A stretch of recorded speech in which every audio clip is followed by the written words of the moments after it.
พุ่งแบบนี้เทลงก่อนลูกเทลงก่อนมันบ่มืดดอกเอาอีก2 ขวดเห็นน้ำยาบ่ได้เอาหมดต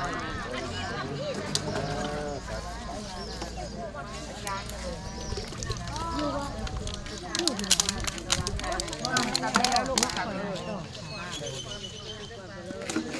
มาดูยังเจ็บเป็นอยู่ไหนมาลูกมาเลยมาแล้วเจ็บเป็นอ่ะ